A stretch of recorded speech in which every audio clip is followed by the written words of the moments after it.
Shalom. Selamat pagi Bapak Ibu Saudara yang terkasih dalam Tuhan Yesus Kristus. Atas nama Majelis Jemaat kami mengucapkan selamat datang, selamat berbakti kepada Tuhan.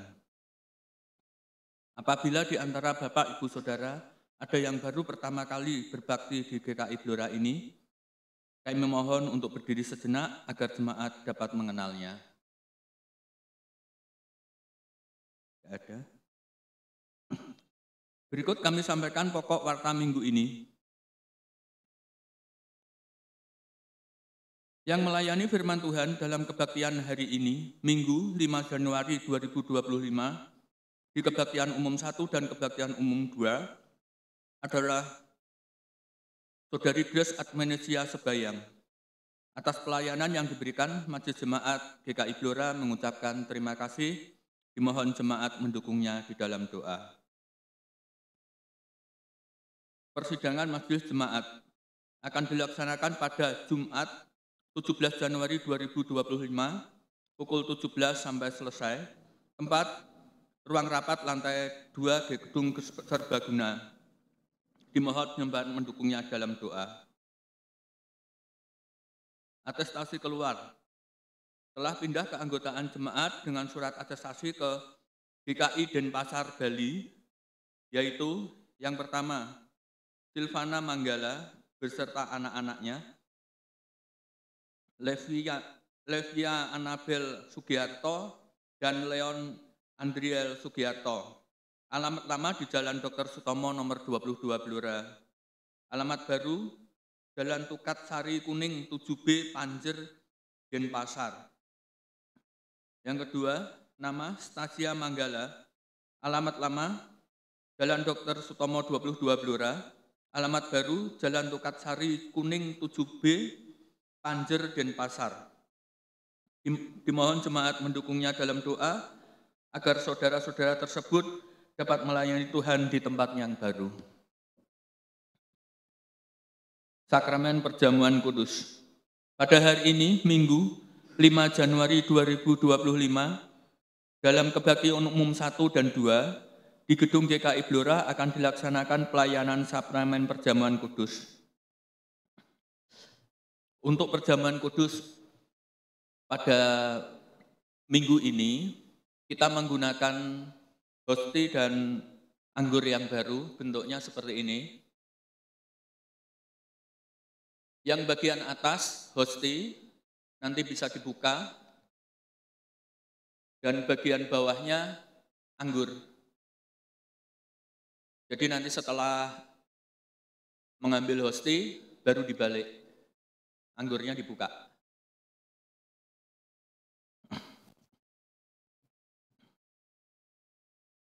Demikian pokok warta minggu ini. Warta selengkapnya dapat dibaca dalam warta jemaat yang disediakan di pintu depan gedung gereja setelah kebaktian ini selesai. Selamat beribadah. Bapak, Ibu, Saudara, marilah kita lanjutkan ibadah kita dengan memasuki saat teduh.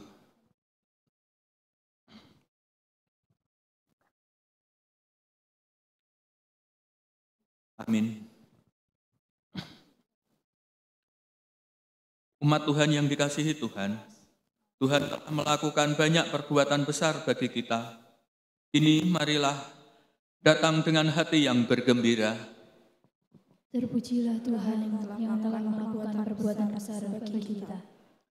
Tuhan telah menyertai kita di tahun yang lalu dan mengizinkan kita untuk memasuki tahun yang baru dan berada di minggu pertama tahun yang baru. Terpujilah Tuhan. Tuhan tidak pernah meninggalkan kita dan selalu mengasihi kita dalam segala keadaan. Terpujilah Tuhan. Mari dengan bergembira kita memuji nama Tuhan dengan menyanyikan NKB 3, Terpujilah Allah.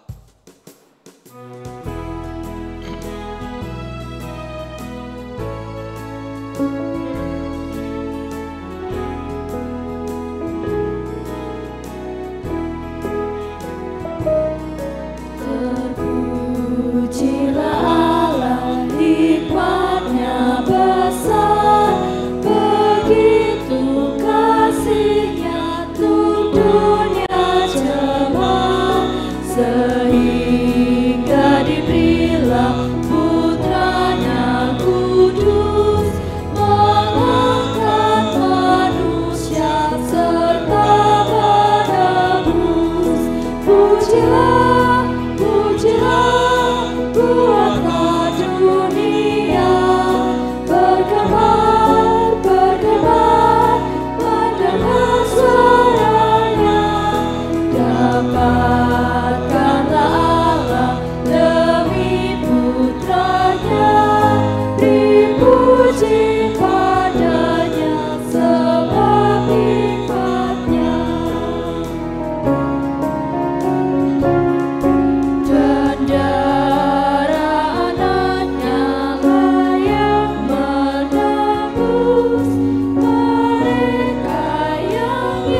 Ibadah Minggu 2 sesudah Natal ini berlangsung dalam nama Allah Bapa, Anak dan Roh Kudus.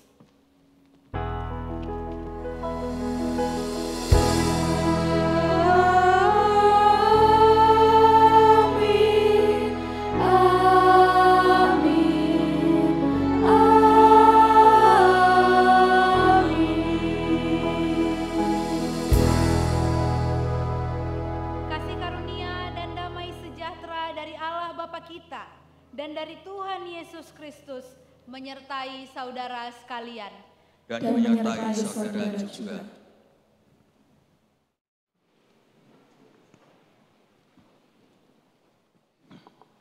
Allah kita adalah Allah yang selalu berkarya, tidak pernah tinggal diam. Ia memperhatikan setiap hal yang terjadi dalam hidup kita dan melakukan banyak karya dalam hidup kita. Karena Ia mengasihi kita. Demi kasih-Nya, karya kasih Allah hadir dengan bersedia menjadi sama dengan manusia. Ia yang berkuasa bersedia menjadi yang tidak berdaya. Ia yang maha tinggi bersedia menjadi sama dengan kita. Demi kasih-Nya, Allah terus berkarya di masa kini, membersamai kita dalam menampaki berbagai macam situasi kehidupan.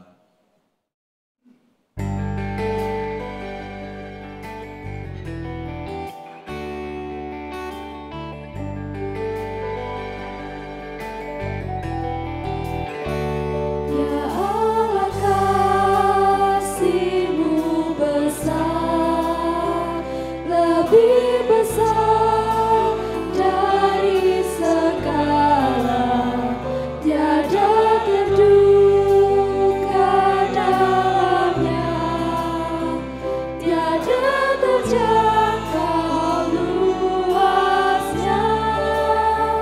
Ya Yesus, kasih-Mu besar, lebih besar dari segala, hidup kekal Engkau beri, dan aku hidup berseri. Dalam doa aku bersyukur atas limpah kasih-Mu. Ajar aku mengasihi-Mu dan sesama manusia.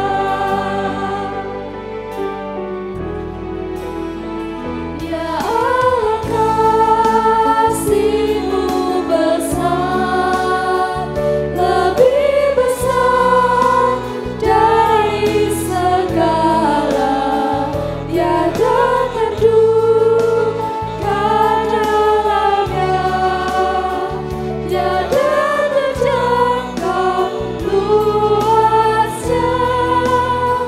Ya Yesus, kasih-Mu besar, lebih besar dari segala, hidup kekal Engkau beri, dan aku hidup berseri.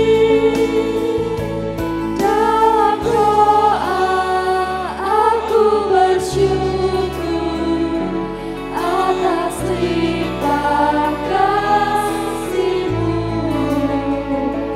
Ajar aku mengasihi-Mu dan sesama manusia, dan sesama manusia.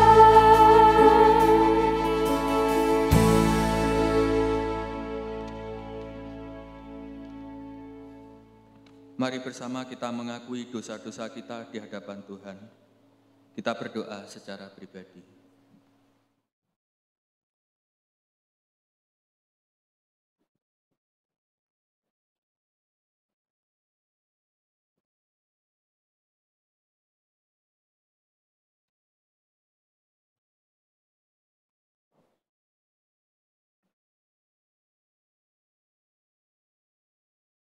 Tuhan, dengarlah pengakuan dosa kami. Kami sadar kami orang-orang yang sesungguhnya tidak layak.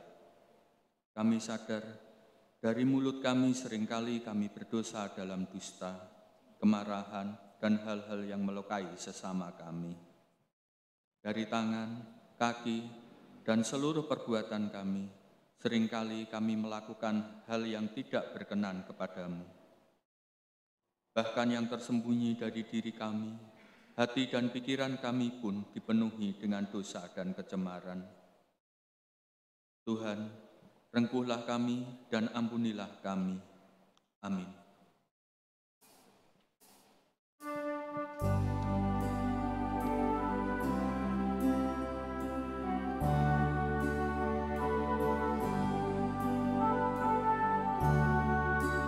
Walau dosamu merah akan putih dan bersih, walau dosamu merah akan putih dan bersih, walaupun merah makin misi kan putih bersih, walau dosamu merah, walau dosamu merah akan putih dan bersih, akan putih dan bersih.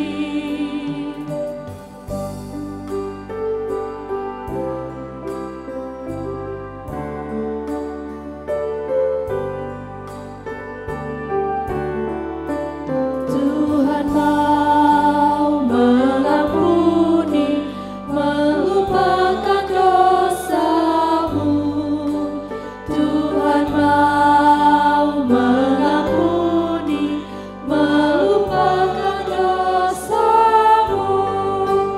Pandanglah aku, wahai umat, sabda Tuhanmu. Tuhan mau mengampuni, Tuhan mau mengampuni, melupakan dosamu, melupakan dosamu.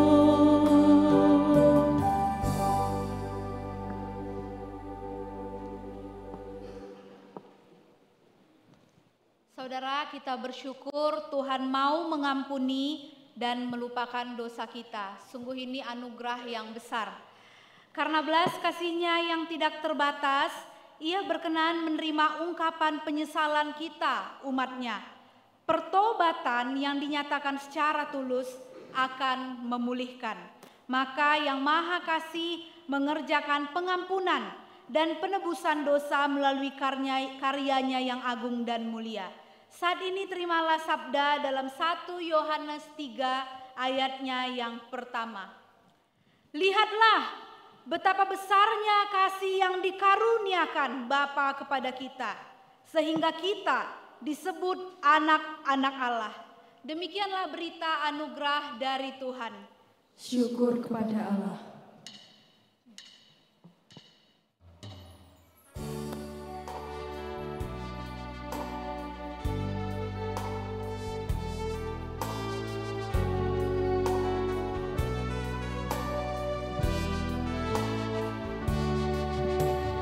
Kristus Tuhan, Putra Maria, Kau telah datang ke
kita bersatu dalam doa.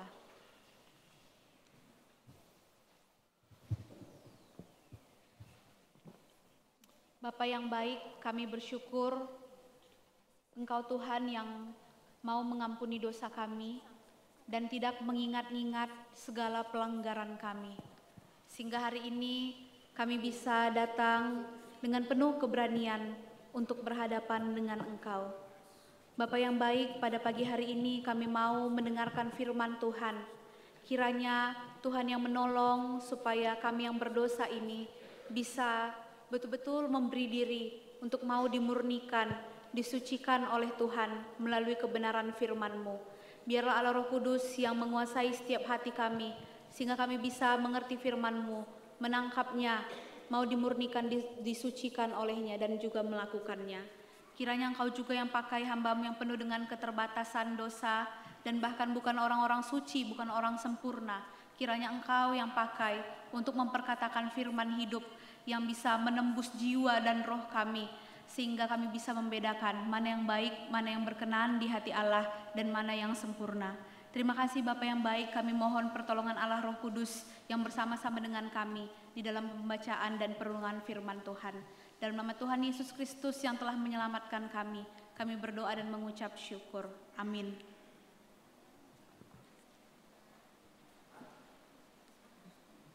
Bacaan pertama diambil dari Yeremia 31 ayat 7 sampai dengan 14. Yeremia 31 ayat 7 sampai dengan 14.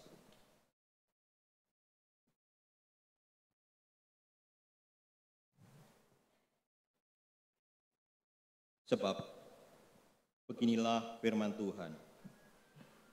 Bersorak-sorailah bagi Yakub dengan sukacita. Bersukarialah tentang pemimpin bangsa-bangsa. Kabarkanlah, pujilah, dan katakanlah, Tuhan, selamatkanlah umat-Mu sisa orang Israel. Sesungguhnya, aku akan membawa mereka dari tanah utara, dan akan mengumpulkan mereka dari ujung-ujung bumi. Di antara mereka ada orang buta dan orang lumpuh, ada perempuan yang mengandung bersama perempuan yang melahirkan. Suatu kumpulan besar mereka akan kembali ke sini. Dengan menangis mereka akan datang, dengan memohon-mohon mereka akan kubawa. Aku akan memimpin mereka ke sungai-sungai, di jalan yang rata. Di sana mereka tidak akan tersandung, sebab akulah Bapa Israel dan Efraim anak sulungku. Dengarlah firman Tuhan, hai bangsa-bangsa. Beritahukanlah di tanah-tanah pesisir yang jauh, katakanlah, Dia yang telah menyerahkan Israel akan mengumpulkannya kembali dan menjaganya seperti gembala terhadap kawanan dombanya. Sebab Tuhan telah membebaskan Yakub, telah menebusnya dari tangan orang yang lebih kuat daripadanya. Mereka akan datang bersorak-sorak di atas bukit Sion. Muka mereka akan berseri-seri karena kebaikan Tuhan, karena gandum, anggur, dan minyak, karena anak-anak kambing, domba, dan lembu.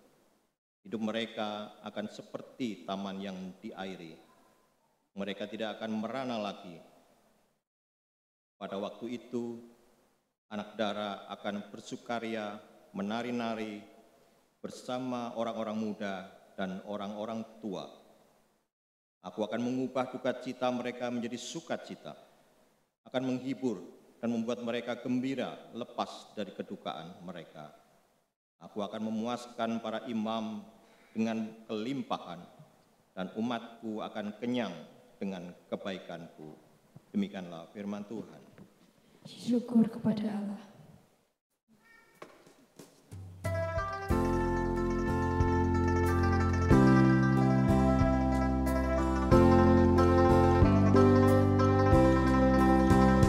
Haleluya, betapa baiknya bermazmur bagi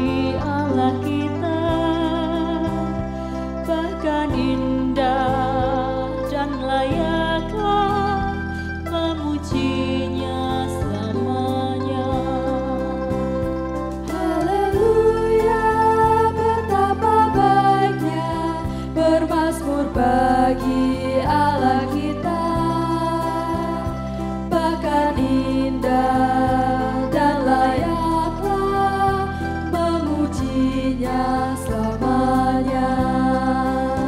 Megahkan Tuhan wahai Yerusalem, sebab palang pintu gerbangmu ia teguhkan, dan anak-anakmu pun diberkatinya. Hai Sion, mari pujilah Allahmu. Haleluya, betapa baiknya bermazmur bagi Allah kita,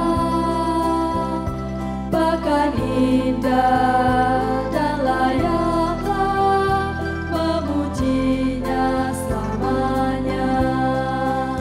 Yang memberikan kesejahteraan, yang jaga daerahmu agar tetap aman, yang mengenyangkanmu, puaskan hidupmu dengan hasil gandum yang terbaik. Haleluya, betapa baiknya bermazmur bagi Allah kita, bahkan indah dan layaklah memujinya selamanya. Ia menyampaikan perintahnya ke bumi, lalu dengan segera firman-Nya berlari. Ia turunkan salju bagai bulu domba, embun beku dihambur bagai abu. Haleluya, betapa baiknya bermazmur bagi Allah kita, bahkan indah dan layaklah memujinya selamanya. Bagai kerikil hujan es dia lempar, siapakah yang tahan menghadapi dinginnya? Ya sampaikan firman, cairlah semuanya. Ya tiup angin, maka air mengalir. Haleluya, betapa baiknya bermazmur bagi Allah kita, bahkan indah dan layaklah memujinya selamanya. Yang memberitakan firman pada Yakub, ketetapan dan hukumnya pada Israel, tak dilakukannya ke segala bangsa. Mereka tak kenal hukum-hukumnya. Haleluya, betapa baiknya bermazmur bagi Allah kita, bahkan indah dan layaklah memujinya selamanya.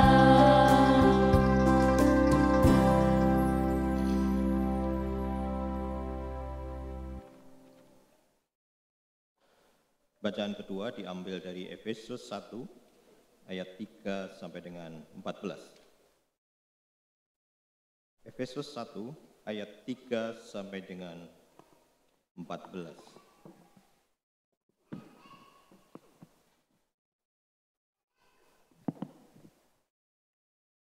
Terpujilah Allah dan Bapa Tuhan kita Yesus Kristus, yang dalam Kristus telah mengaruniakan kepada kita segala berkat rohani di dalam surga. Sebab di dalam Dia Allah telah memilih kita sebelum dunia dijadikan, supaya kita kudus dan tak bercacat di hadapan-Nya. Dalam kasih Ia telah menentukan kita dari semula melalui Yesus Kristus untuk menjadi anak-anak-Nya sesuai dengan kerelaan kehendak-Nya, supaya terpujilah anugerah-Nya yang mulia, yang dikaruniakannya kepada kita di dalam Dia yang dikasihinya. Sebab di dalam Dia kita beroleh penebusan melalui darah-Nya, yaitu pengampunan atas pelanggaran menurut kekayaan anugerah-Nya yang dilimpahkannya kepada kita dalam segala hikmat dan pengertian. Sebab Ia telah menyatakan rahasia kehendak-Nya kepada kita sesuai dengan rencana kerelaannya, yaitu rencana kerelaan yang dari semula telah ditetapkannya di dalam Kristus sebagai persiapan kegenapan waktu untuk mempersatukan di dalam Kristus sebagai kepala segala sesuatu, baik yang di surga maupun yang di bumi. Di dalam Dialah kami diberi warisan, kita yang dari semula sudah dipilih-Nya sesuai dengan maksud Allah, yang mengerjakan segala sesuatu menurut keputusan kehendak-Nya, supaya kami, yang sebelumnya telah menaruh harapan pada Kristus, boleh menjadi puji-pujian bagi kemuliaan-Nya. Di dalam Dia kamu juga, karena kamu telah mendengar firman kebenaran, yaitu Injil keselamatan-Mu. Di dalam Dia kamu juga, ketika kamu percaya, dimeteraikan dengan Roh Kudus yang dijanjikannya itu. Roh Kudus itulah jaminan warisan kita sampai kita memperoleh penebusannya yang menjadikan kita milik Allah untuk memuji kemuliaan-Nya. Demikianlah sabda Tuhan. Syukur kepada Allah. Saudara, bacaan Injil diambil dari Yohanes 1 ayat 10 sampai 18. Yohanes 1 ayat 10 sampai 18. Saya akan membacakannya bagi kita semuanya. Yohanes 1 ayat 10 sampai 18. Ia telah ada di dalam dunia dan dunia dijadikan melalui Dia, tetapi dunia tidak mengenalnya. Ia datang kepada miliknya, tetapi orang-orang miliknya itu tidak menerimanya. Namun semua orang yang menerimanya diberinya hak supaya menjadi anak-anak Allah, yaitu mereka yang percaya dalam namanya. Mereka yang dilahirkan bukan dari darah atau dari hasrat manusia, bukan pula oleh hasrat seorang laki-laki, melainkan dari Allah. Firman itu telah menjadi manusia dan tinggal di antara kita, dan kita telah melihat kemuliaan-Nya, yaitu kemuliaan sebagai anak tunggal Bapa, penuh anugerah dan kebenaran. Yohanes bersaksi tentang Dia dan berseru, "Inilah Dia yang kumaksudkan ketika aku berkata, Dia yang datang sesudah aku telah mendahului aku, sebab Dia telah ada sebelum aku." Sebab dari kepenuhannya kita semua telah menerima anugerah demi anugerah. Sebab hukum Taurat diberikan melalui Musa, tetapi anugerah dan kebenaran datang melalui Yesus Kristus. Tidak seorang pun pernah melihat Allah, namun anak tunggal Allah yang ada di pangkuan Bapa, Dialah yang menyatakannya.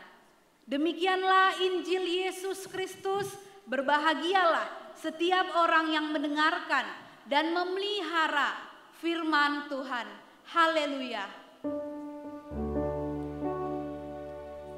Haleluya, haleluya, haleluya.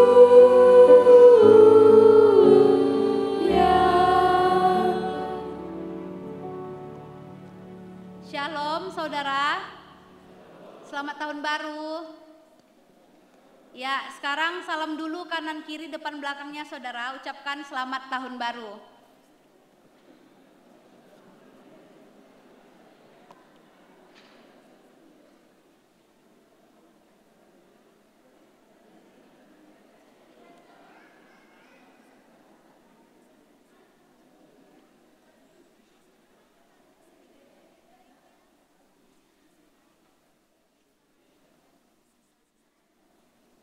Ya, dah cukup saudara, dah.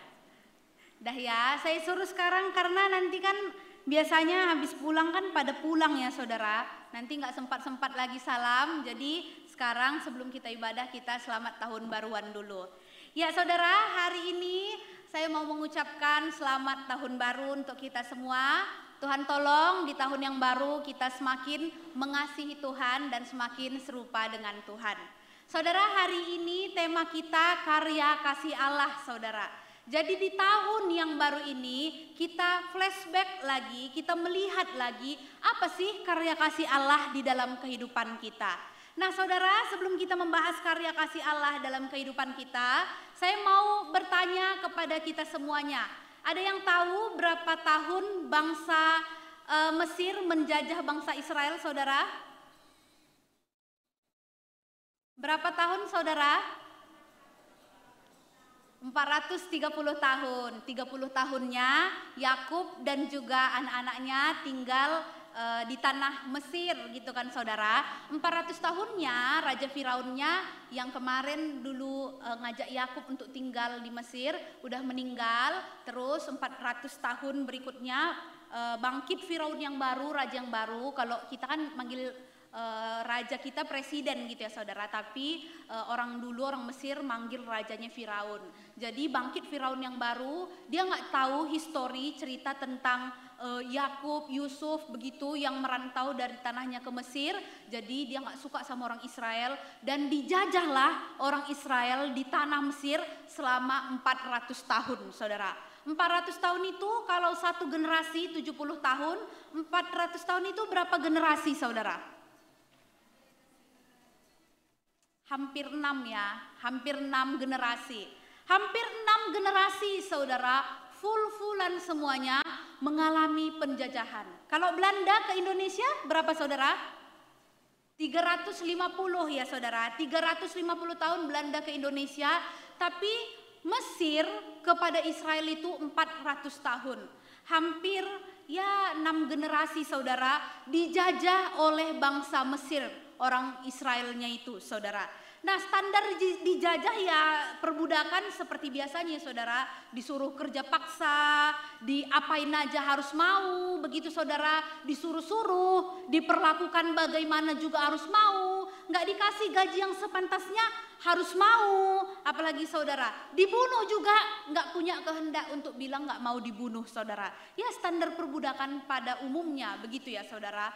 Nah mana ada orang yang kalau punya keinginan yang beres dan pikiran yang masih beres mau diperlakukan begitu saudara. Kita diinjak-injak, tanda kutip ya, bukan beneran, diinjak-injak sama orang aja nggak suka, apalagi diperlakukan semena-mena sama orang kayak gitu, nggak ada orang yang mau saudara.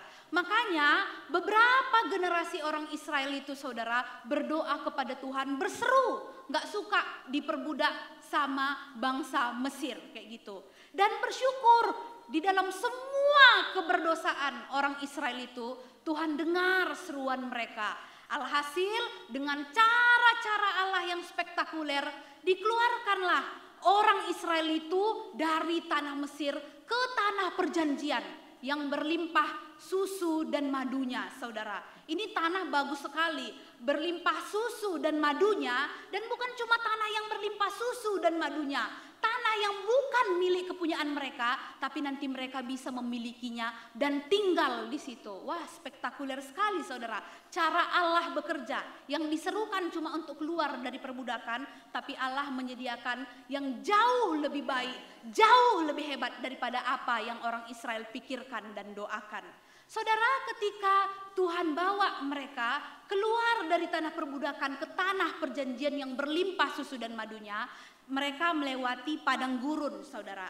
Dan di perjalanan mereka, ketika mereka melewati padang gurun itu saudara, Allah enggak meninggalkan mereka. Wah, luar biasa, Allah tidak meninggalkan mereka saudara. Allah menyatakan dirinya bersama-sama dengan mereka melalui kemah suci saudara. Jadi melalui kemah suci kalau jadi itu kan mereka kan nomaden gitu ya saudara, berpindah-pindah sampai masuk ke tanah perjanjian begitu, dan jadi mereka ada kemah suci. Jadi ini tempat mereka beribadah dan bongkar pasang sistemnya. Tapi dalam pengaturan Allah dan dalam perintah Allah, Allah berfirman, selagi ada kemah suci, berarti ada Allah yang berdiam di tengah-tengah mereka.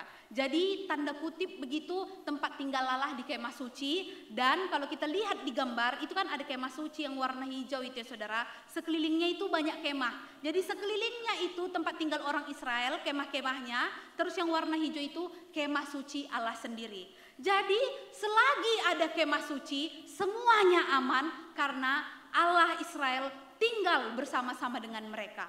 Saudara, beratus-ratus tahun, beribu-ribu tahun, mereka berpikir dengan konsep begini. Selagi kemah suci ada, artinya kita aman karena ada Allah yang bersama-sama dengan kita.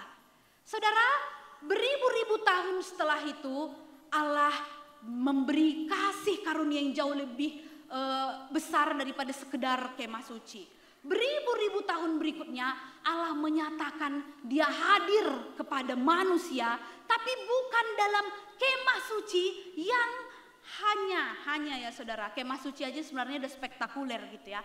Tapi Allah menyatakan dirinya bukan hanya dalam bentuk bangunan kemah suci, tapi seribuan tahun berikutnya Allah menyatakan dirinya saudara dalam rupa manusia. Saudara, ini tentu spektakuler sekali. Nggak pernah terpikirkan oleh orang Israel punya kesempatan bisa bertemu dengan Allah dalam rupa manusia. Bagaimana mungkin? Kalau kita baca di dalam perjanjian lama saudara, kita lihat Allah itu seperti api yang menghanguskan. Orang Israel gak mau dekat-dekat dengan Allah ketika Allah menampakkan diri di Gunung Sinai dalam bentuk api. Mereka bilang sama Musa, kamu aja Musa yang ke Gunung Sinai, nanti kami bisa mati ketika kami berhadapan dengan Tuhan. Ada lagi kalau kita baca di dalam kitab Yesaya, Allah itu menjulang tinggi saudara. Bagaimana mungkin Allah yang sedemikian besarnya, sedemikian menyeramkannya, mau sama menjadi manusia yang terbatas, dan bukan cuma manusia, bayi saudara, dan bukan cuma bayi yang lahir di dalam palungan saudara. Bagaimana mungkin? Makanya saudara, orang Israel gak percaya kalau Yesus itu adalah Allah. Gak mungkin dia Allah. Masa Allah kayak gitu? Terlalu lemah di dalam pikiran orang Israel. Banyak dari orang Israel gak percaya saudara. Dan saya pikir kalau kita berhadapan dengan Yesus Kristus, saya imajinasikan mungkin kita juga gak percaya saudara kalau Yesus itu Allah. Bagaimana kita bisa menangkap manusia itu Allah? Begitu susah ya saudara kita menangkap. Hanya orang-orang yang dicelikkan hatinya oleh Yesus Kristus yang bisa menangkap kalau Yesus yang adalah manusia itu adalah Allah.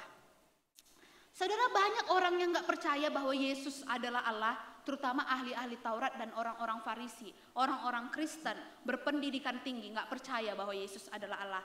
Makanya salah satu murid Yesus yang bernama Yohanes kasih kesaksian, betul kalau Yesus itu adalah Allah. Makanya dia tulis Injil Yohanes ini untuk menyaksikan bahwa Yesus itu adalah Allah. Kalau kita baca di ayat, tadi kita baca ayat 10 sampai 18. Kalau kita baca ayat 1 sampai 9, Yohanes paparkan demikian rupa. Dia bilang, pada mulanya adalah firman. Firman itu maksudnya Yesus. Firman itu bersama-sama dengan Allah, artinya Yesus itu bersama dengan Allah. Dia adalah pribadi kedua dari Allah Tritunggal, Allah Bapa, Anak, dan Roh Kudus. Dan firman itu, Yesus Kristus itu adalah Allah. Dia bersama dengan Allah berbagian di dalam menciptakan segala sesuatu.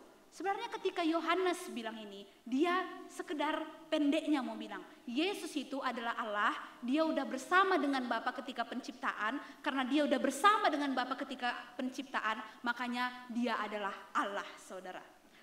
Saudara-saudara, Yesus Kristus 100% Allah, 100% manusia.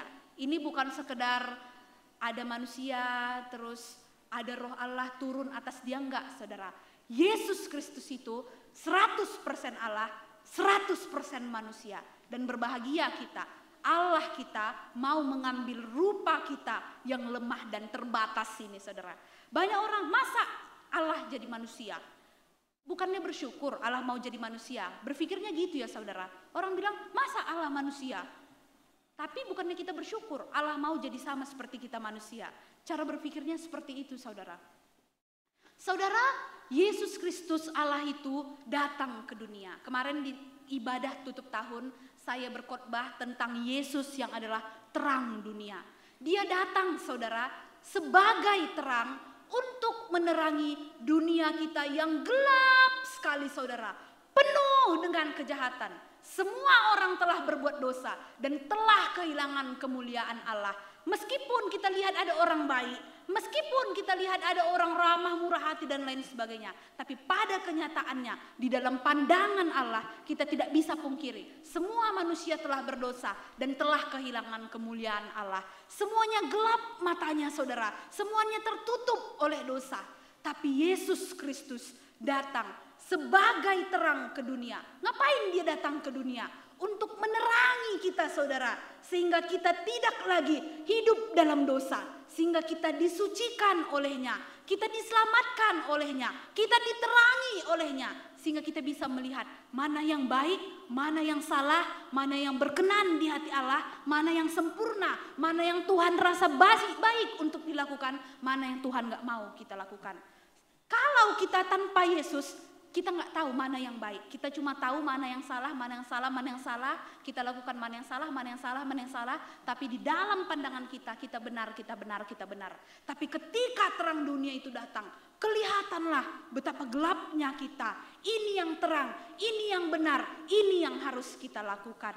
Untuk itulah dia datang ke dunia. Supaya kita diterangi mata hatinya. Hidup dalam kebenaran, tidak di dalam perbudakan dosa, kehancuran, terlebih lagi murka Allah, saudara-saudara. Saudara, untuk itulah Yesus datang ke dunia, untuk menyelamatkan kita yang gelap hatinya, saudara. Yang gak terselamatkan bahkan oleh diri kita sendiri. Saudara, kondisi manusia berdosa itu sama menyedihkannya seperti anak yang terlantar. Anak yang terlantar, bayi yang terlantar, tentu tidak bisa menyelamatkan dirinya sendiri. Nggak mungkin. Bayi nggak mungkin bisa menyelamatkan dirinya sendiri. Dan bayi yang terlantar, kenapa dia diterlantarkan saudara? Mungkin karena dia sekarat, mungkin karena dari hasil persetubuhan yang tidak berkenan di hati Tuhan. Berarti kan bibit bebek bobot tidak bagus ya saudara. Kalau bibit bebek bobot tidak bagus, terlantar, sekarat lagi sakit-sakitan, siapa yang mau ambil saudara? Nggak ada daya tariknya supaya orang mau mengambil dia, nggak ada saudara. Gitulah kondisi kita manusia yang berdosa. Kita seperti bayi yang terlantar, kita nggak bisa menyelamatkan diri kita sendiri. Kita bayi yang terlantar dan kita nggak punya daya pikat, daya tarik, kebaikan saudara, kehebatan supaya orang mau menyelamatkan kita. Enggak saudara. Begitu juga dengan kita saudara. Kita orang berdosa, nggak mungkin bisa menyelamatkan diri kita sendiri. Kita cuma seperti bayi yang lemah. Dan kita saudara bukan cuma nggak bisa menyelamatkan diri kita sendiri. Kita nggak punya daya tarik, daya pikat yang membuat hati Allah terpikat untuk menyelamatkan kita. Makanya jangan pikir perbuatan baik kita saudara, kehebatan kita membuat Allah melihat kita dari sorga. Wah ini anakku baik, ku selamatkanlah. Enggak saudara. Semua manusia telah berbuat dosa dan telah kehilangan kemuliaan Allah. Saudara berharap dilihat baik oleh Allah, kemudian Allah terpikat dan menyelamatkan saudara? Tidak mungkin. Begitu berdosanya kita saudara. Kita bahkan gak tahu membedakan mana yang benar dan salah saudara. Saudara, kenapa bayi yang dibuang, bibit bebek bobot gak baik, sakit-sakitan mau diambil sama orang? Cuma karena belas kasihan. Hanya karena dia mengasihi bayi itu, makanya dia mau mengambil bayi itu. Gitu juga dengan kita saudara. Jangan pikir saudara dan saya diselamatkan karena kita baik, karena kita cakap, karena kita pintar, karena kita terorganisir, cakap dalam pelayanan, makanya Tuhan mau selamatkan kita. Tentu tidak, saudara. Di dalam pandangan kita saja kita demikian. Tapi dalam pandangan Allah kita sama seperti bayi tadi. Dan Allah menyelamatkan kita hanya karena Dia berbelas kasihan. Mau menyelamatkan kita, orang-orang yang tidak bisa menyelamatkan dirinya sendiri. Sama seperti bayi yang lemah tadi, saudara. Saudara, bukankah bersyukur bayi yang lemah, orang berdosa seperti kita yang lemah, ada satu pribadi yang kasihan, berbelas kasihan, mau menyelamatkan, mengadopsi kita, mengangkat kita menjadi anaknya. Bersyukur saudara, semuanya orang harusnya berlomba-lomba mau diselamatkan oleh Allah yang demikian. Tapi saudara, pada kenyataannya, kita lihat tadi di ayat 11 dikatakan, ia datang kepada miliknya, tetapi orang-orang miliknya tidak menerimanya. Saudara, dia sudah datang kepada miliknya, dia sudah datang untuk menyelamatkan kita, tapi kita tidak mau diselamatkan olehnya. Saudara, luar biasa sekali bukan? Bayi lemah, manusia yang lemah, gak ada daya pikat apapun, gak ada menarik-menariknya apapun, mau diselamatkan, Allah sudah mengulurkan tangan, tapi kita tidak mau diselamatkan olehnya. Bayi yang bodoh, bayi yang sombong, tidak mau diselamatkan oleh Allah, menolak Allah. Sebegitu gelapnya lah mata hati kita, saudara. Dan kita bukan cuma menolak Allah, saudara. Kita terlebih lagi membunuh Dia dan seolah-olah mau mengalahkannya. Padahal, saudara, Allah bangkit, tidak mungkin terkalahkan oleh kita manusia. Tapi saudara, kenapa sebenarnya? Kalau kita pikir-pikir secara logika, ada bayi yang lemah, terlantar dan lain sebagainya, ada orang yang mau nyelamatin, pasti maulah diselamatin. Tapi kenapa kita nggak mau diselamatkan? Ada dua hal, saudara. Pertama, karena dunia yang gelap, tadi kan kita semua udah berdosa ya saudara. Dunia yang gelap, kita yang penuh borok-borok kejahatan dosa, nggak suka ketika terang Tuhan datang. Karena ketika kita yang belum mandi, dekil, berdosa, jelek, kalau di dalam kegelapan kan aman saudara, bau, nggak apa-apa kan kalau dalam kegelapan. Tapi kalau ada terang saudara, kelihatanlah di mana jeleknya kita, di mana buruknya kita, di mana bobroknya kita, kelihatan semuanya saudara. Dan kita udah nyaman sama dosa. Kita nggak suka kalau jelek kita kelihatan, dosa kita kelihatan, kita nggak suka. Makanya kita menjauhi terang itu, kita mendekat kepada kegelapan supaya kejahatan kita, dosa kita nggak kelihatan.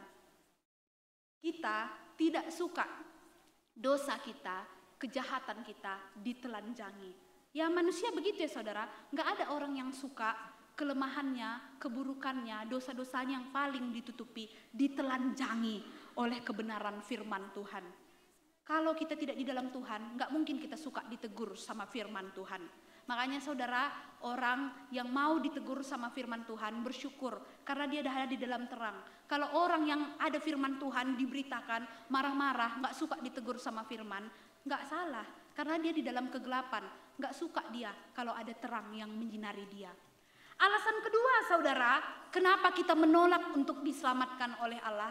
Ini alasan yang paling menurut saya lucu tapi common, tapi umum di dalam semua yang manusia lakukan.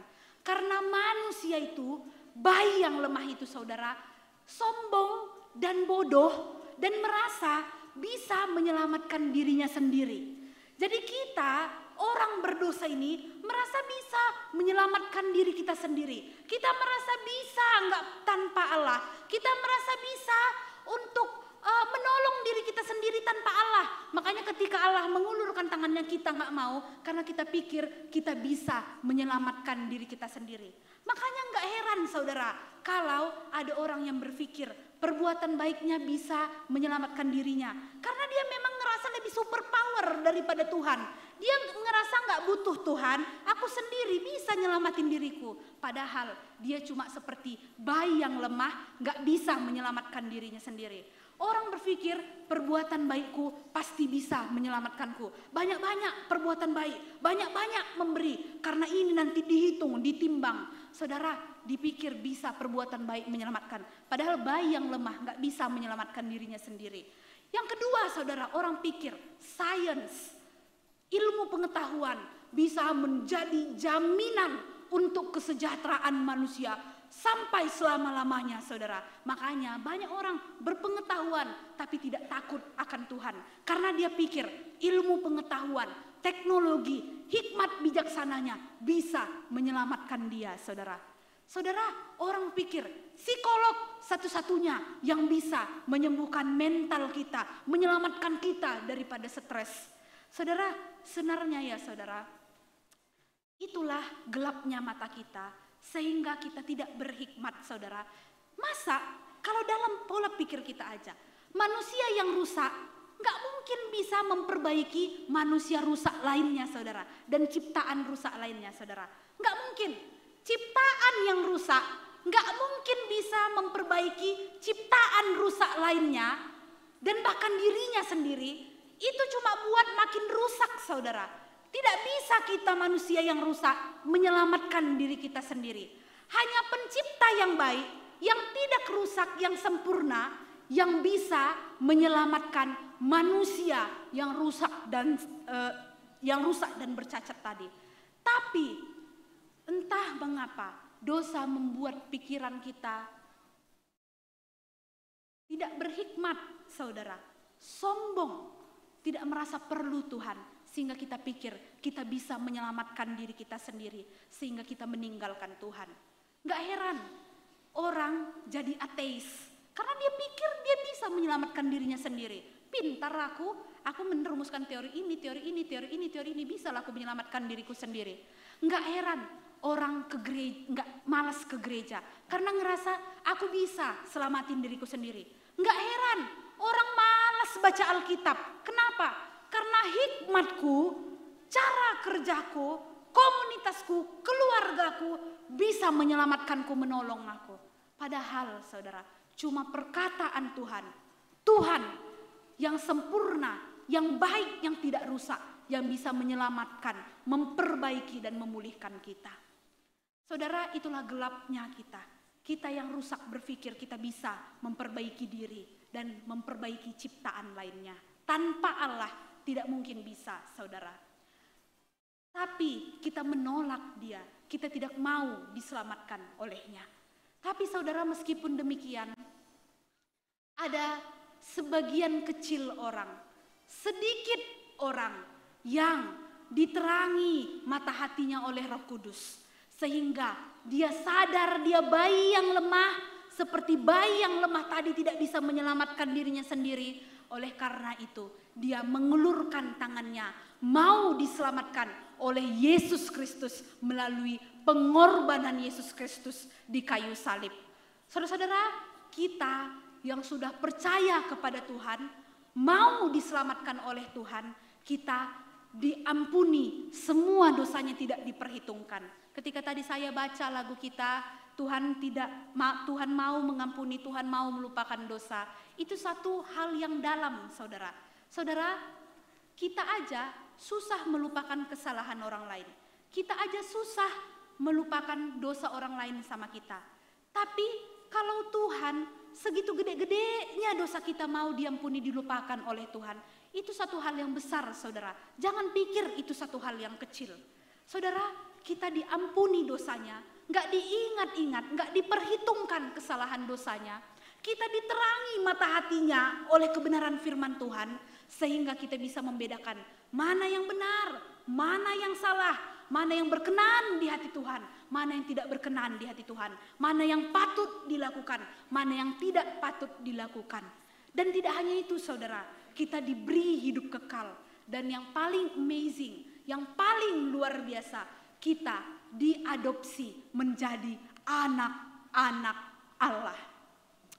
Saudara, ketika saya membaca kitab Yohanes, Yohanes ini identik dengan terang gelap, bapa iblis atau bapa terang itu sendiri. Saudara, dulu kita sebelum diadopsi oleh Tuhan, kita ini anak-anak iblis. Kalau anak-anak iblis, pasti perilakunya kayak iblis, saudara. Anak-anak iblis ya perilakunya kayak iblis. Tapi ketika Tuhan udah adopsi kita, Dia selamatkan kita dari perbudakan, Dia kasih kita hidup yang enak, dan Dia ubah kita yang tadinya kayak iblis, diubah menjadi kayak seperti Allah. Saudara, setidaknya banyak sekali perubahan radikal yang terjadi dalam hidup kita ketika kita diangkat jadi anak Allah. Yang pertama itu saya buat di PPT, kita tidak lagi bertingkah seperti iblis, saudara. Memang kita masih orang berdosa, tapi karya Roh Kudus Allah terus-menerus membaharui kita dan membuat kita tidak lagi menjadi anak iblis. Diubahkan hari demi hari supaya seperti Allah, tidak seperti iblis. Yang kedua, kalau kita diangkat jadi anak Allah, hak-hak yang kita dapatkan, kita nggak perlu lagi takut tentang masa depan kita, saudara. Kita pasti masuk surga kalau kita percaya kepada Tuhan. Makanya kalau di Maesong, di acara-acara pemakaman begitu ya saudara, ketika saya dengar misalnya ada orang yang berkata, doakan ya Mbak, mudah-mudahan dia diselamatkan sama Tuhan. Saudara, ini nggak mudah-mudahan lagi, nggak ada lagi gunanya juga didoakan. Ini udah meninggal saudara. Selagi kita hidup, pilih, kalau percaya Tuhan masuk surga, kalau tidak percaya Tuhan ya masuk neraka saudara. Nggak ada setelah meninggal didoakan, itu nggak bisa saudara. Kalau kita percaya Tuhan, pasti kita masuk ke surga. Nggak perlu didoakan saudara, nggak perlu didoakan, pasti kita masuk surga. Yang ketiga, kita nggak perlu lagi takut akan semua kebutuhan kita di bumi saudara. Karena kita punya Bapa yang mengasihi kita dan juga Bapa yang kaya. Saudara, kalau Bapa yang mengasihi pasti tahu apa yang terbaik untuk anaknya. Tapi dia bukan cuma mengasihi, dia juga kaya saudara. Pemilik segala sesuatunya. Nggak mungkin Bapa yang kaya nggak bisa mencukupkan kita saudara. Pasti dicukupkannya saudara. Dan yang keempat, 1, 2, 3 itu kan berkat Tuhan ya saudara. Keempat, kita bukan cuma mendapatkan berkat Tuhan, tapi kita mendapatkan Bapa itu sendiri. Kita mendapatkan Allah itu sendiri. Saudara-saudara, ketika saya merenungkan ini, saya berpikir lebih enak dapat berkat Tuhan gak sih daripada dapat Tuhan kayak gitu ya. Tapi ketika saya berpikir, saya sebagai anak lebih suka dapatin Papa daripada semua pemberian-pemberian Papa. Dikasihi Papa, disayang Papa, ditelepon Papa, diperhatiin Papa, saudara, jauh lebih bermakna, jauh lebih berharga dibanding ditransfer Papa, dikasih Papa ini itu, jauh lebih berharga semua kasih sayang dan Papa daripada semua pemberian Papa. Dan ketika kita menjadi anak Allah saudara, kita bukan cuma dapat berkatnya, tapi kita dapat Dia sebagai Bapa kita, sebagai Papa kita yang mengasihi kita sedemikian rupa, memperhatikan kita, terus menerus memaafkan kita dan menerima kita apa adanya. Saudara, sungguh luar biasa berkat ketika kita diadopsi menjadi anak-anak Allah. Dan barang siapa yang mau percaya kepada Yesus, menerima Yesus, diubah hidupnya menjadi anak Allah bukan anak iblis, dan mendapat banyak sekali anugerah, hak istimewa menjadi anak-anak Allah. Saudara-saudara, untuk menutup khotbah ini, saya mau menceritakan sebuah kisah yang menurut saya menarik. Saudara, ada seorang pria bernama Shannon Brown. Shannon Brown ini orang barat, saya tidak tahu persis rumahnya di mana begitu ya saudara. Yang saya tahu dia orang barat begitu, dia punya istri dan pada tahun 2006 dia pergi ke Tiongkok saudara. Nah ketika dia pergi ke Tiongkok, dia ke sana untuk menjemput salah seorang keluarga barunya, yaitu anak adopsinya. Jadi singkat cerita, ada seorang anak yang setelah dia lahir, 1 hari setelah itu dia ditinggalkan oleh keluarganya. Dan ditampung oleh orang, dan ketika dia berusia 10 bulan saudara, maka Shannon Brown mengadopsi dia menjadi anaknya. Shannon Brown datang ke Tiongkok untuk mengadopsi anak ini. Saudara, ketika ditanya kepada Shannon Brown, kenapa kamu mau mengadopsi anak ini? Jawab Shannon Brown, saya hanya mau menyelamatkan anak ini. Saya mau anak yang terlantar ini, anak yang tidak punya harapan hidup ini, merasakan bagaimana indahnya hidup yang punya pengharapan. Saya pengen dia merasakan bagaimana keluarga yang hangat, dan bagaimana hidup yang berkelimpahan. Oleh karena itu saya mengadopsinya. Brown berkata, saya pengen sekali anak ini merasakan banyak sekali kebaikan dalam hidup saya. Saya pengen memberi dia makan, saya pengen memberi dia pakaian, saya pengen memberikan dia pendidikan yang layak, saya pengen memberikan dia marga atau nama belakang saya. Saya pengen bersama-sama dengan dia sampai dia besar, sampai dia merit, sampai dia punya kehidupan yang layak dan punya keluarga yang baik. Saya pengen sekali singkatnya menyelamatkan dia. Saudara-saudara, ketika Brown bilang dia pengen sekali menyelamatkan anak ini dan mengadopsi anak ini, sebenarnya Brown kalau boleh jujur dia bilang, kalau saya lihat anak ini, saya lihat cerminan saya di dalam diri anak ini. Siapa saya tanpa Kristus? Siapa saya tanpa Allah yang mau mengadopsi saya? Pasti saya terlantar di dunia dan di kekekalan nanti. Makanya saya pengen mengadopsi anak ini, karena ketika saya melihat dia, saya melihat diri saya di dalam cerminan anak yang telah diadopsi oleh Kristus itu sendiri. Saudara-saudara, tentu anak ini gak bisa selamatin dirinya. Tentu dia gak punya daya pikat yang buat Brown mau untuk menyelamatkan dia. Hanya karena ada seseorang yang di luar dari dia yang berbelas kasihan, sehingga dia diselamatkan. Oleh karena itu pada saat itu Brown berkata, saudara, saya memutuskan mau menerima dia, mengasihi dia, dan memanggil dia menjadi anak di tengah-tengah keluarga kami. Dan ketika Brown merenungkannya, dia berkata, ini seperti diriku yang diadopsi oleh Bapa. Aku gak pantas untuk diadopsi, aku gak layak, aku gak ada baik-baiknya sedikit pun. Tapi Tuhan mau mengadopsi, menerima aku. Dan itulah grace, itulah anugerah, itulah kasih karunia. Saudara, hari ini firman Tuhan sudah diberitakan. Kita bayi yang lemah, bayi yang tidak punya daya pikat sekalipun, sudah diselamatkan oleh Tuhan. Mungkin hari ini ada yang pertama kali mendengar kabar sukacita ini. Hari ini saudara, jangan pikir saudara ketika nanti udah meninggal bisa didoakan, diselamatkan. Nggak bisa saudara. Kita bisa memutuskan sekarang ketika kita hidup. Oleh karena itu putuskan, apakah kita mau menerima anugerah keselamatan, diselamatkan olehnya. Kalau kita mau, ikuti dia, taati dia seumur hidup kita. Bagi kita yang udah lama percaya sama Tuhan, udah lama diadopsi jadi anak Tuhan, udah lama menerima semua kebaikan Tuhan. Sadar enggak saudara, kita cuma kalau dalam tanda kasarnya anak pungut, tidak lebih dari itu. Kita yang anak pungut ini, gimana sikap kita saudara? Apakah kita sudah mengasihi dia? Sudah mentaati dia? Atau kita malah kurang ajar saudara? Atau kita malah kurang ajar kepada dia. Kita melawan dia. Kita nggak tahu diri padahal cuma anak pungut yang dipungut oleh Tuhan. Diberikan segala kelimpahan. Saudara, hari ini mari kita ingat siapa kita di hadapan Tuhan. Kesadaran diri penting supaya kita tahu gimana sepantasnya, sewajarnya kita bersikap kepada Tuhan. Mari saudara, jangan pikir kita bisa hidup tanpa Tuhan. Ayo kembali, kasihi Tuhan dengan sepenuh hati kita. Rindu dekat dengan Tuhan melalui pembacaan firman kita, doa syafaat kita, pelayanan kita. Dan taati dia sepenuhnya. Jangan seperti anak-anak yang bertindak kurang ajar kepada Bapa yang telah mengadopsi kita.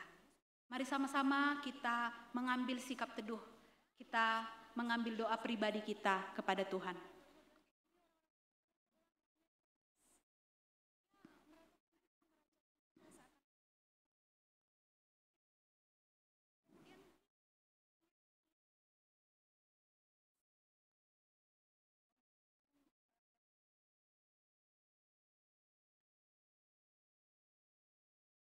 Bapa yang baik, kami hanya bayi yang lemah, terlantar, sekarat, anak-anak iblis yang berperilaku seperti iblis.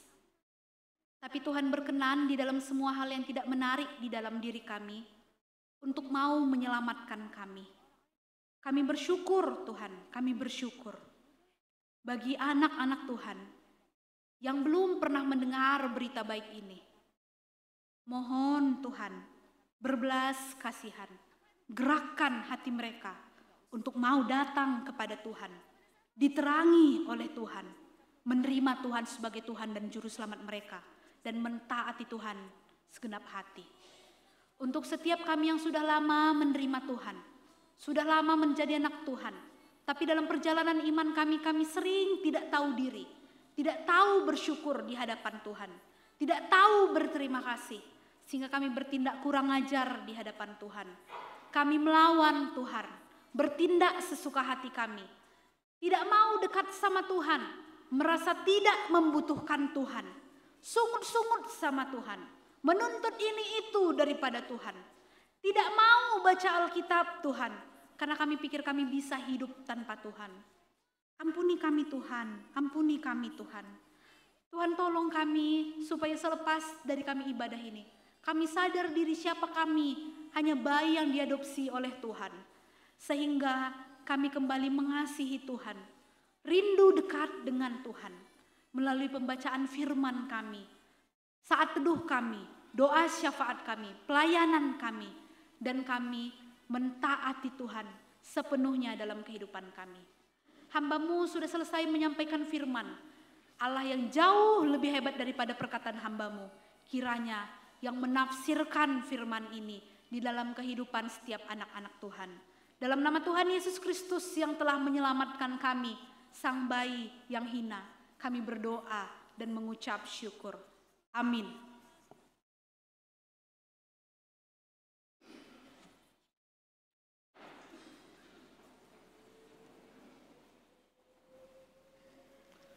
Umat Tuhan yang terkasih, marilah kita menyatakan pengakuan iman kita sebagaimana pengakuan iman rasuli yang berbunyi demikian. Aku percaya kepada Allah, Bapa yang Maha Kuasa, Khalik langit dan bumi, dan kepada Yesus Kristus, anaknya yang tunggal Tuhan kita, yang terkandung dari Roh Kudus, dari anak darah Maria, yang menderita sengsara di bawah pemerintahan Pontius Pilatus, disalibkan, mati dan kuburkan, turun ke dalam kerajaan maut. Pada hari yang ketiga, bangkit pula dari antara orang mati, naik ke surga, duduk di sebelah kanan Allah, Bapa yang Maha Kuasa, dan dari sana ia akan datang untuk menghakimi orang yang hidup dan yang mati. Aku percaya kepada Roh Kudus, gereja yang kudus dan am, persekutuan orang kudus, pengampunan dosa, kebangkitan orang mati, dan hidup yang kekal. Amin.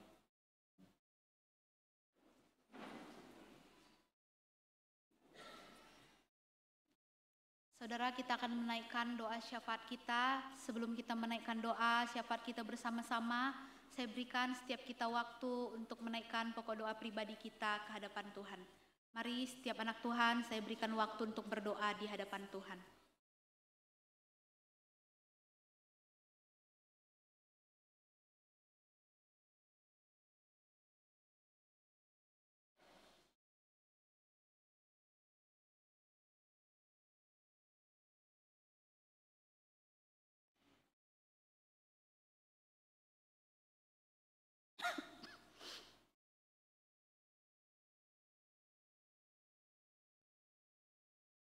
Bapa yang baik, kami bersyukur Engkau Allah yang mau mendengar seru doa kami. Kami bersyukur untuk besarnya anugerah kasih setiamu kepada kami orang-orang berdosa ini. Bapa yang baik, sekali lagi kami bersyukur untuk rahmat Tuhan, anugerah Tuhan yang besar. Pada pagi hari ini kami mau berdoa Tuhan. Kami mau berdoa untuk gerejamu GKI Blora. Tuhan tolong gerejamu supaya semakin hari gereja Tuhan semakin mengasihi Tuhan, semakin hidup menyenangkan Tuhan. Tuhan tolong supaya di dalam rasa kasih kami yang besar akan Tuhan, hari demi hari kami semua jemaat GKI Blora mau semakin tekun di dalam pembacaan perenungan firman. Karena hanya dari pembacaan perenungan firman kami bisa mengenal siapa diri kami di hadapan Tuhan dan seberapa besar, seberapa kudusnya Tuhan kami, sehingga kami bisa semakin mengasihi Tuhan yang telah mau menyelamatkan kami dan hidup bagi Tuhan, hidup menyenangkan hati Tuhan. Bapa yang baik, kami juga mau berdoa, biarlah Tuhan yang menolong supaya ada hati yang bergiah-giah mau melayani Tuhan di gereja kami ini. Gerakkan Tuhan hati setiap anak-anak Tuhan untuk mau berbagian di dalam semua pelayanan di gereja kami ini. Bapa yang baik, mau berdoa juga, biarlah Tuhan yang memberkati supaya ada kesehatan di antara kami, supaya sebagai satu tubuh Kristus kami bisa saling melengkapi di dalam segala perbedaan kami. Kami bisa saling merendahkan diri untuk mau memahami satu dengan yang lainnya, untuk mau melayani satu dengan yang lainnya, untuk mau mengampuni, untuk mau memaafkan, untuk mau mendahulukan seorang dengan yang lain. Sehingga betul-betul satu tubuh Kristus yang berbeda bisa terbangun, betul-betul bisa diaplikasikan di dalam gereja kami Tuhan. Tuhan tolong setiap anak Tuhan yang ada di tempat ini, supaya Tuhan tolong menjadi terang dimanapun berada, menjadi garam yang ada rasanya di tengah-tengah pergaulan masyarakat, sehingga ketika kami hadir, orang bisa melihat terang Kristus di dalam diri kami, sehingga orang pun mau melihat terang Kristus yang bercahaya di dalam diri kami, dan betul-betul orang bisa mengecap, merasakan betapa baiknya Tuhan melalui kehadiran kami.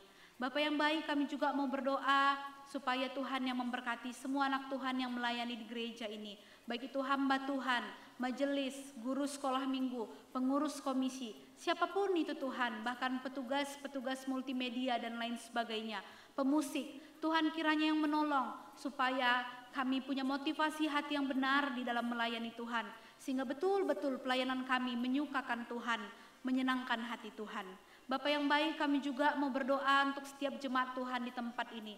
Jemaat Tuhan mempunyai pergumulan hidupnya masing-masing, tapi kami yakin melalui kebenaran firman Tuhan, kami punya Bapa yang tidak pernah meninggalkan kami, tahu apa yang terbaik untuk kami, Bapa yang baik, Bapa yang kaya, yang bisa mencukupkan segala yang kami butuhkan.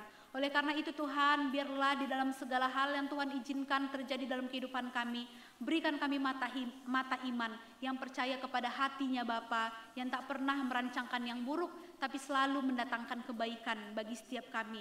Meskipun kebaikan yang Allah maksud belum bisa kami lihat sekarang. Tapi biarlah Tuhan tolong supaya kami tetap percaya segala sesuatu Tuhan izinkan terjadi untuk mendatangkan kebaikan bagi orang-orang yang mengasihi Dia. Dan untuk saudara-saudara kami yang hari ini membutuhkan pertolongan Tuhan, berbelas kasihanlah Tuhan mengulurkan tangan, menyelamatkan semua saudara-saudara kami. Bapa yang baik, kami juga mau berdoa, biarlah Tuhan yang memberkati bangsa dan negara kami. Kami rindu damai sejahtera Tuhan yang melampaui segala akal, betul-betul memenuhi bumi pertiwi kami Indonesia ini. Dan itu hanya bisa terjadi jika semakin banyak orang yang percaya kepada Yesus Kristus bertelut lutut mengaku bahwa Engkau adalah Raja. Oleh karena itu Tuhan, biarlah Tuhan izinkan lebih banyak lagi anak-anak Tuhan yang memberitakan Injil. Kami pun Tuhan gerakkan sehingga semakin banyak yang percaya Tuhan, dan betul-betul damai sejahtera Allah bisa kami rasakan di negeri kami ini. Untuk semua pemerintah kami, tambahkan hikmat kebijaksanaan, hati yang takut akan Tuhan, sehingga mereka bisa mengerjakan panggilan mereka yang Tuhan percayakan kepada mereka. Tuhan anugerahi mereka kesehatan, kekuatan, berkat melimpah. Kami semua rakyat Indonesia, kami tahu penempatan kami di negeri ini bukan karena kami mau, tapi karena Tuhan yang berkenan. Oleh karena itu, Tuhan berikan kami hati yang mau tunduk kepada kedaulatan Tuhan, pada pemerintah yang Tuhan tetapkan, sehingga kami mau tunduk pada setiap aturan yang baik yang mereka tetapkan, dan kami juga bisa turut berdoa bagi para pemerintah kami. Terima kasih Bapa yang baik, ini doa dan kerinduan kami. Di dalam nama anak-Mu Yesus Kristus, kami berdoa dan mengucap syukur. Amin.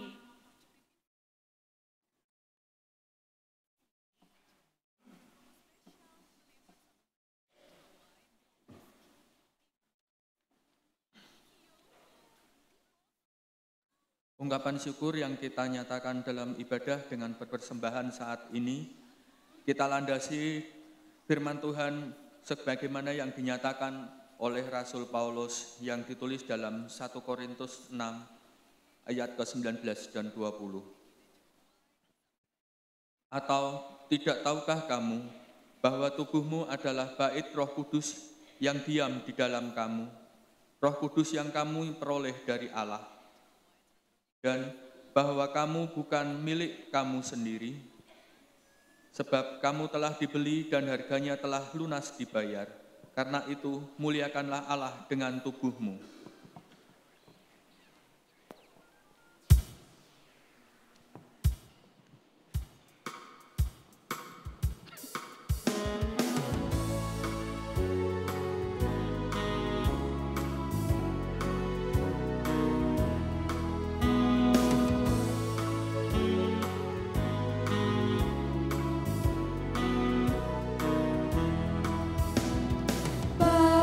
Persembahanmu dalam rumah Tuhan, dengan rela hatimu, janganlah jemu. Bawa persembahanmu, bawa dengan suka, bawa persembahanmu, tanda sukacitamu, bawa persembahanmu, ucaplah syukur.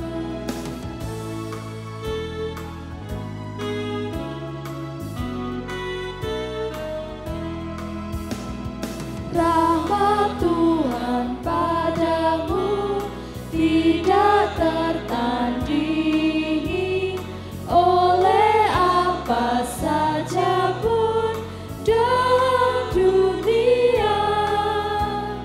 Kasih dan karunia sudah kau terima, bawa persembahanmu, tanda sukacitamu, bawa persembahanmu, ucaplah syukur.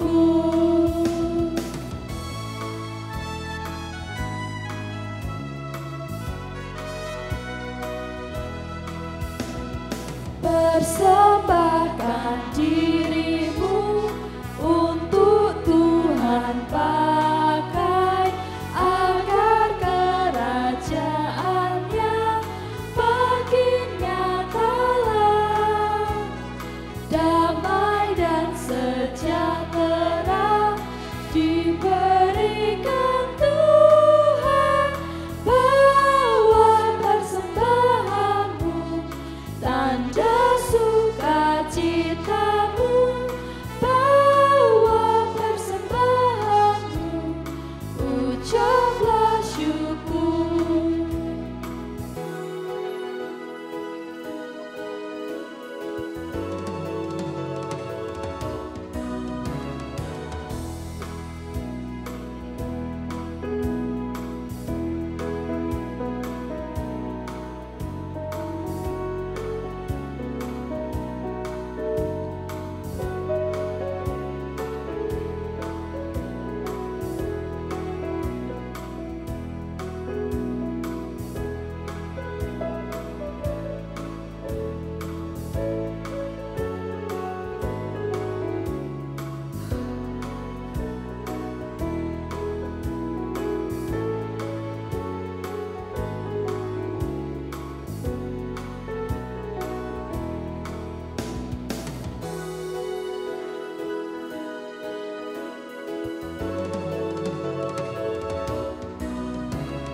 Diundang untuk bangkit berdiri.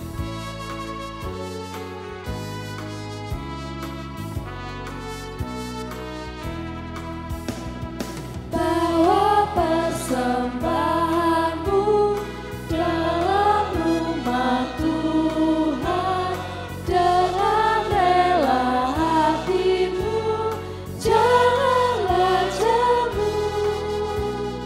Bawa persembahanmu, bawa dengan suka, bawa persembahanmu, tanda sukacitamu, bawa persembahanmu,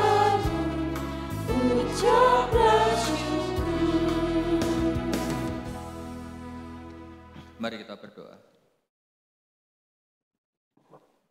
Bapa, inilah ungkapan syukur kami atas pemeliharaanmu dalam kehidupan kami. Terimalah dan sucikanlah sehingga dapat berguna untuk kemuliaan nama-Mu. Terima kasih Bapa, dalam nama Yesus. Amin.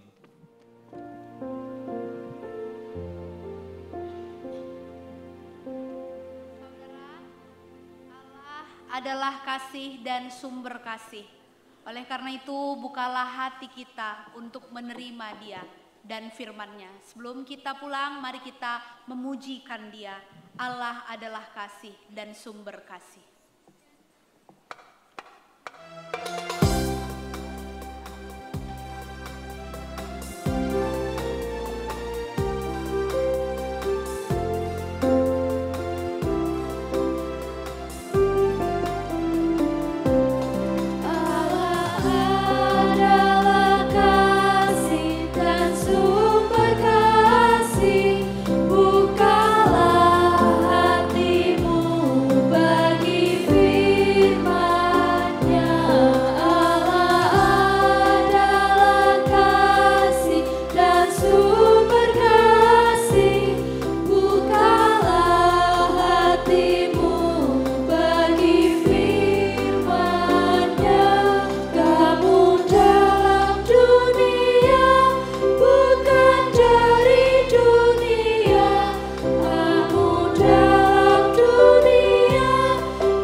kepada karya kasih Allah yang nyata dalam hidupmu.